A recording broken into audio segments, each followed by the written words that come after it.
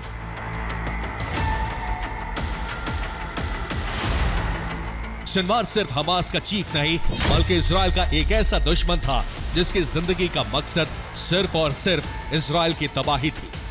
Sinwar की आखिरी video से साबित हो गया था कि सिनवार आखिरी दम तक लड़ा था, और अब इस वीडियो से जाहिर हो गया कि वो कैसे लड़ रहा था और कैसे वो लंबे समय तक सेना से बचा रहा।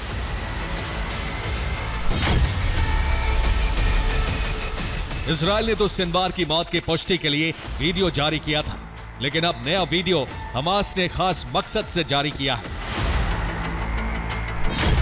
मकसद है हमास लड़ाकों में नया जोश भरना, सिनवार को नायक की छवि देना, सिनवार की बहादुरी को दिखाना। हमास को इसका बहुत बड़ा फायदा भी हो रहा है। सीज फायर के बाद हमास खुद को मजबूत करने में जुट गया है। गाजा में प्रशासन को संभालने के लिए हमास के लड़ाके वर्दी में तैनात किए गए हैं।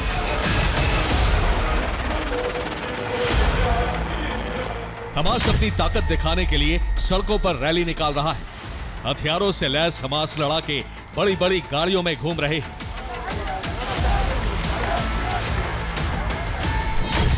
रिपोर्ट के मुताबिक हमास 15,000 नए लड़ाकों की भर्ती कर चुका है। सीज फायर के बाद लड़ाकों की भर्ती भी तेज की गई है। हमास गाजा में मजबूती से पकड़ बनाने की कोशिश में है। गाजा में अपना सब कुछ गंवा चुके लोगों के पास भी कोई विकल्प नहीं है, इसलिए युवा हमास में भर्ती होकर अपनी जिंदगी को थोड़ा बेहतर बनाने की कोशिश में है।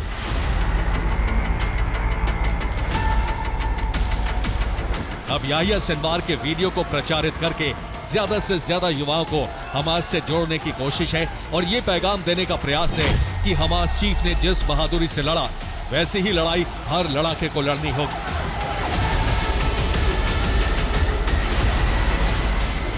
Bureau report, TV9 Bharat. Gaza cease fire के 6 दिन पूरे हो चुके हैं। हमास ने आज समझौते की दूसरी किस्त अदा की। हमास ने इजराइल की 4 महिला सैनिकों को रिहा कर दिया। हालांकि इजराइल इसे बंधक समझौते का उल्लंघन बता रहा है और इसे हमास के बंधक रिहाई प्लान से जोड़कर देख रहा है। कैसे, इस रिपोर्ट में ये बात समझिए।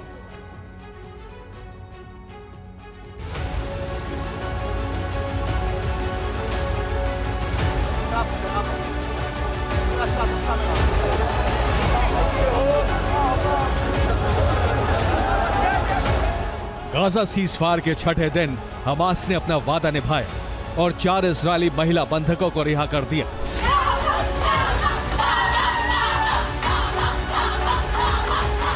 इजरायली बंधकों की रिहाई के लिए इस बार हमास ने बेहद भव्य इंतजाम किया था।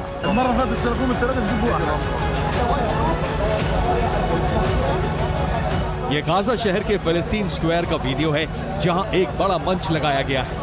इस मंच पर पहले रेड क्रॉस सोसाइटी के लोग पहुंचे, जिन्होंने हमास के बंधक रिहाई दस्तावेज पर हस्ताक्षर किए।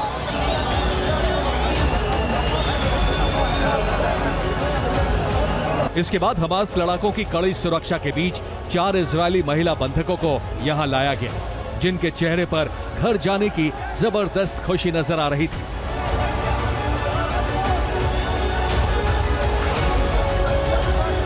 महिला बंधकों के हाथ में हमास के दिए गिफ्ट बैग थे। दावा है कि इन बैग्स में हमास की कैद के दौरान की कुछ यादें और तस्वीरें हैं। हमास ने सीज़फायर के छठे दिन 19 साल की लीरी अल्बैग, 20 साल की नामा लेवी, 20 साल की करीना एरीव और 20 साल की डैनियला गिल्बोआ को रिहा कर दिया। ये सभी इजरायली महिला सैनिक हैं। समझौते के मुताबिक एक इजरायली सैनिक के बदले 50 फिलिस्तीनी रिहा करने का समझौता हुआ है। ऐसे में इन 4 महिला सैनिकों के बदले इजराइल 200 फिलिस्तीनी कैदियों को रिहा करेगा। 477 दिनों से हमास की कैद में मौजूद इन महिलाओं की आजादी से इजराइल में जबरदस्त खुशी है। ये लीरी अल्बैग के घर की तस्वीरें हैं। लीरी के परिवार वालों ने जैसे ही उन्हें टीवी पर देखा, वो खुशी से झूम उठे। ये नामा लेवी के दोस्तों का वीडियो है, जो रिहाई की तस्वीरें आते ही खुशी से तालियां बजाने लगे। रेड क्रॉस सोसाइटी और आईडीएफ के सैनिक इजरायली कैदियों को लेकर अब इजराइल पहुंच चुके हैं। लेकिन इस बीच इजराइल ने गाजा पर सीज फायर की शर्तों को तोड़ने का आरोप लगाया है। कैलिफोर्निया की आग बुझ चुकी है। लॉस एंजलिस शहर का बड़ा इलाका खाक हो चुका है। इस क्षेत्र का दौरा नए राष्ट्रपति ट्रंप ने किया और मेयर के साथ लोगों से मिले। और इसी बीच राष्ट्रपति और मेयर की सार्वजनिक मंच पर तीखी बहस हो गई। क्यों हुई, इस रिपोर्ट में देखिए। ये है लॉस एंजलिस शहर की मेयर कैरन बास, जो राष्ट्रपति डोनाल्ड ट्रंप के साथ प्रेस कॉन्फ्रेंस में थी और यही बहस शुरू हो गई। ट्रंप लॉस एंजलिस के दौरे पर गए, जले हुए मकानों को देखा और लोगों से मुलाकात की।